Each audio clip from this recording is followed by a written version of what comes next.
Israeli प्रधानमंत्री को कमला Harris ने दे दिया है बड़ा वाला झटका। जानेंगे कमला हैरिस ने ऐसा क्या किया है। तो वहीं दूसरी तरफ भारत नाटो प्लस मेंबर बनेगा, अमेरिका के संसद में प्रस्ताव आया है। जानेंगे जियोपॉलिटिक्स में क्या कुछ चल रहा है, जानने को मिलेगा बहुत कुछ। आइए जानते हैं इन खबरों को विस्तार से। इजराइल और हमास की लड़ाई चल रही है। लड़ाई में लगातार अमेरिका इजराइल को समर्थन देता रहा है। इस बीच अमेरिकी उपराष्ट्रपति कमला हैरिस ने गाजा की पीड़ा को लेकर चुप न रहने की कसम खाई है। उन्होंने कहा गुरुवार को कि हमने गंभीर चिंता व्यक्त की और अब युद्ध विराम समझौता करने का समय आ गया है। हालांकि उन्होंने ये भी कहा कि इजराइल को अपनी रक्षा करने का अधिकार है। कमला हैरिस डेमोक्रेटिक पार्टी से राष्ट्रपति पद की संभावित उम्मीदवार है। इजराइल के प्रधानमंत्री बेंजामिन नेतन्याहू ने बृहस्पतिवार को व्हाइट हाउस में राष्ट्रपति जो बाइडेन और उपराष्ट्रपति कमला हैरिस से मुलाकात कर गाजा में जारी युद्ध पर चर्चा की। कमला हैरिस ने कहा कि इजराइल को अपनी रक्षा करने का अधिकार है। वो ऐसा कैसे करता है ये मायने रखता है।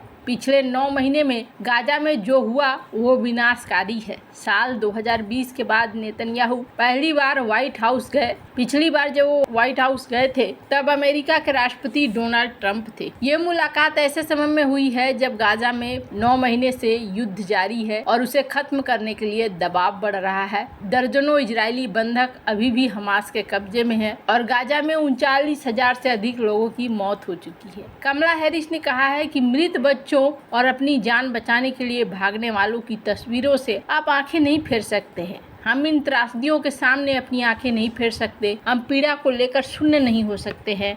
मैं चुप नहीं रहूंगी। दक्षिणपंथी कही जाने वाली लिकुड पार्टी के नेता नेतन्याहू और मध्यम मार्गी विचारधारा वाली डेमोक्रेटिक पार्टी के नेता बाइडेन के रिश्तों में हालिया कुछ सालों में उतार चढ़ाव देखने को मिले हैं। हैरिस की टिप्पणी संघर्ष को लेकर उनकी सबसे स्पष्ट व्याख्या प्रदान करती है। हैरिस ने अमेरिका के दृढ़ समर्थन और इजराइल के प्रति अटूट प्रतिबद्धता के बारे में बाइडेन की टिप्पणियों को बार बार दोहराया, लेकिन उन्होंने युद्ध खत्म करने पर भी जोर दिया। कुल मिलाकर वो बैलेंस बनाते हुए दिखी। उन्होंने आगे कहा इस युद्ध को खत्म करने का समय आ गया है। युद्ध इस तरह खत्म होना चाहिए जहां इजराइल सुरक्षित हो, सभी बंधकों को रिहा किया जाए और गाजा में फलस्तीनी पीड़ा खत्म हो सके। फिलिस्तीनी लोग स्वतंत्रता, सम्मान और आत्मनिर्णय के अपने अधिकारों का प्रयोग कर सके। खैर, जहां एक तरफ ये सब कुछ हो रहा है तो वहीं दूसरी तरफ एक और चीज देखने को मिल रही है और वो मिल रही है अमेरिका की संसद में। और अमेरिका की संसद में एक प्रस्ताव पेश हुआ है, एक बेहद खास बिल। अमेरिकी कांग्रेस में एक बिल आया है जिसमें भारत को अमेरिका का शीर्ष सहयोगी दर्जा देने की मांग की है।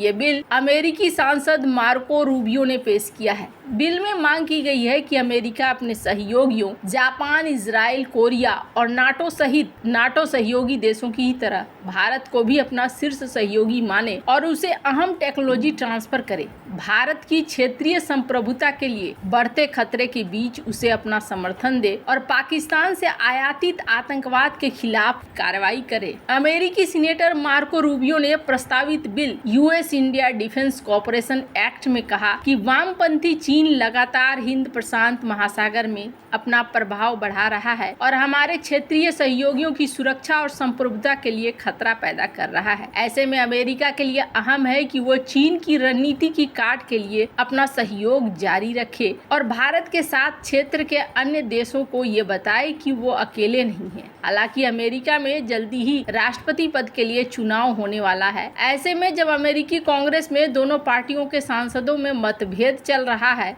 तो इस बिल के पारित होने की संभावना बहुत कम है। लेकिन अमेरिका में भारत को मिल रहे समर्थन को देखते हुए नई सरकार के गठन के बाद इस बिल के फिर से कांग्रेस में पेश होने की उम्मीद है। बिल में कहा गया है कि अमेरिका भारत के साझेदारी चीन के प्रभाव को कम करने के लिए जरूरी है। ऐसे में कूटनीति, रणनीति, अर्थव्यवस्था, सैन्य साझेदार के तौर पर नई दिल्ली के साथ रिश्ते मजबूत किए जाने चाहिए। बिल में भारत को अमेरिका द्वारा अहम टेक्नोलॉजी साझा करने की मांग की गई। गौरतलब है कि बिल में यह भी कहा गया कि भारत को रूस से हथियार खरीदने की थोड़ी छूट मिलनी चाहिए, क्योंकि अभी भारतीय सेना रक्षा उपकरणों की आपूर्ति के लिए रूस पर निर्भर है। बिल में प्रस्तावित किया गया कि अमेरिका के करीबी सहयोगियों जापान, इजराइल और दक्षिण कोरिया के साथ ही नाटो सदस्यों जैसे भारत को भी रणनीतिक सहयोगी का दर्जा दिया जाए। भारत के साथ सैन्य सहयोग बढ़ाया जाए। बिल में पाकिस्तान के छद्म आतंकवाद का मुद्दा भी उठाया गया और मांग की गई कि अगर पाकिस्तान भारत के खिलाफ अपनी हरकतों से बाज नहीं आता है तो उसको दी जाने वाली आर्थिक मदद रोक दी जाए और उसके खिलाफ कार्रवाई की जाए। हालांकि पाकिस्तान को लेकर ये कहना थोड़ा सा अजीब लगता है। अब जरा आप सोचिए, कल ही हमने आपको बताया था जिसमें कहा था कि पाकिस्तान को लेकर डोनाल्ड लू ने एक स्टेटमेंट दिया था और उस स्टेटमेंट को कहा था कि हम अब चाइना का निवेश कम होगा और अमेरिका का ही निवेश ज़्यादा होगा। पाकिस्तान में अमेरिकी निवेश अब बहुत ज़्यादा बढ़ेगा। और सिर्फ इतना ही नहीं, संसद में ये बात भी हुई कि पाकिस्तान को देने के लिए 101 मिलियन डॉलर का बजट प्रावधान रखा जाए ताकि वहाँ डेमोक्रेसी मजबूत हो, एम्प्लॉयमेंट आए, एजुकेशन आए। और जब ये बात पाकिस्तान के कानों में पड़ी तो पाकिस्तान ने क्या कहा? पाकिस्तान ने ये कहा कि हमारे लिए चाइना